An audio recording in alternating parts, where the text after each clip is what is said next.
Hello welcome back guys.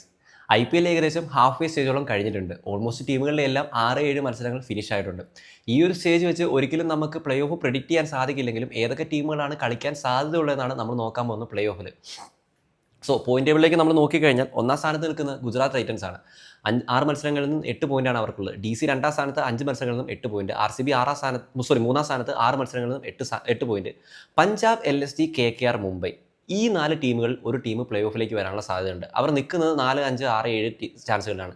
എല്ലാവരും ചോദിച്ചേക്കാം, അതിന് മുംബൈ 2 മത്സരങ്ങളിലേ വിജയിച്ചിട്ടുള്ളൂ, 4 പോയിന്റ് അല്ലേ ഉള്ളത്. ആക്ച്വലി മുംബൈയിലേക്ക് നമുക്ക് നോക്കിക്കഴിഞ്ഞാൽ ഒരു സ്ട്രോങ് ആയിട്ടുള്ള സ്ക്വാഡ് മുംബൈക്ക് കാണാൻ സാധിക്കുമെങ്കിലും വിജയം കണ്ടെത്താനുള്ള പ്രശ്നങ്ങളായിരുന്നു അവർ നേരിട്ടുകൊണ്ടിരുന്നത്. എന്നാൽ വിൻ സ്ട്രീക്കിലേക്ക് വരാൻ സാധ്യതയുള്ള രീതിയിൽ അവസാന മത്സരത്തിൽ മികച്ചൊരു കംബാക്ക് നടത്തി മുംബൈ ഒരു വിജയം കണ്ടെത്തിയത് നമ്മൾ കണ്ടു. ആൻഡ് മുംബൈക്ക് നിലവിൽ ഇപ്പോഴും ചാൻസ് ഉണ്ട്.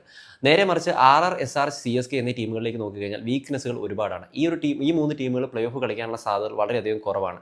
RR പഞ്ചാബിനെ തോൽപ്പിച്ച സമയത്ത് ഈ ഒരു ടീം തിരിച്ചു വരികയാണെന്ന് തോന്നിപ്പിച്ചെങ്കിലും പിന്നീടുള്ള മത്സരങ്ങളിൽ തുടർത്തോൽവി ഏറ്റുവാങ്ങേണ്ടി വരുന്ന രാജസ്ഥാനാണ് നമ്മൾ കണ്ടിട്ടുണ്ടായിരുന്നത്. ആൻഡ് നമുക്ക് എല്ലാവർക്കും അറിയാവുന്ന കാര്യമാണ്, CSK സംബന്ധിച്ച് ഒരു കമ്പാക്ക് കൊടുക്കുക എന്ന് പറയുന്നത് ഒട്ടും ഈസി അല്ല. മിഡിൽ ഓർഡർ ഒട്ടും സ്റ്റേബിൾ അല്ലാത്ത ടീമാണ് CSK എന്ന് പറയുന്നത്. അതോടൊപ്പം തന്നെ SRHിലേക്ക് നോക്കിക്കഴിഞ്ഞാലും ആ ഒരു വീക്ക്നെസ് ഒക്കെ പുറത്തു വന്നിട്ടുണ്ട്. ഈ ഒരു സീസണിൽ എന്തായാലും SRH, RR, ചെന്നൈ എന്നീ ടീമുകൾക്ക് പ്ലേ ഓഫ് എന്നുള്ളത് ഒരു സ്വപ്നമായി തുടരാനുള്ള സാധ്യതകളാണ് കൂടുതൽ. എന്നാൽ നിലവിൽ മുംബൈ, KKR, LSG, PBKS ഈ 4 ടീമുകളിൽ ഒരു ടീം എന്തായാലും പ്ലേ ഓഫിലേക്ക് കയറും. അതോടൊപ്പം തന്നെ RC, DC, അതോടൊപ്പം തന്നെ ഗുജറാത്ത് എന്നിവരുടെ പെർഫോമൻസ് വൈസ് കണ്ടിട്ട് ഇതുവരെ ഓക്കെ ആയിട്ടാണ് തോന്നുന്നത്. പ്ലേ ഓഫിൽ കളിക്കാൻ 100% സാധ്യതയുള്ള ടീമായിട്ട് തന്നെ, അല്ലെങ്കിൽ 99.9% കളിക്കാൻ സാധ്യതയുള്ള ടീമായിട്ട് തന്നെയാണ് ഫീൽ ചെയ്യുന്നത്. ഇതിലേക്ക് നോക്കിക്കഴിഞ്ഞാൽ DC 5 മത്സരങ്ങളെ കളിച്ചിട്ടുള്ളൂ.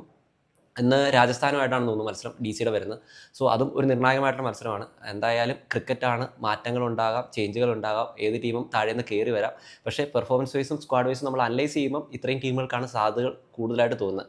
എന്തായാലും ഇത്തവണ ആഗ്രഹമുള്ളത് ഇതുവരെ കപ്പടിക്കാത്ത ഏതെങ്കിലും ഒരു ടീം കപ്പടിക്കുന്നത് കാണാൻ ആഗ്രഹമുണ്ട്. ലൈക്ക് പഞ്ചാബ്, RCB, DC ഇവർക്കൊന്നും കപ്പില്ല. അപ്പോൾ ഈ ഒരു കപ്പിലേക്ക് വരാനുള്ള സാധ്യതകൾ ഉണ്ടോ എന്നും നമുക്ക് കാത്തിരുന്ന് തന്നെ കാണാം. നിങ്ങളുടെ അഭിപ്രായം കമൻറ്റ് ചെയ്യുക. ഏതൊക്കെ ടീമാണ് പ്ലേ ഓഫ് കളിക്കാൻ സാധ്യതയുള്ളതെന്ന് ജസ്റ്റ് കമൻറ്റ് ചെയ്യുക. അപ്പോൾ ഈ ഒരു വീഡിയോ കുറിച്ചുള്ള അഭിപ്രായങ്ങൾ കമൻറ്റ് രേഖപ്പെടുത്തി. Bye bye guys.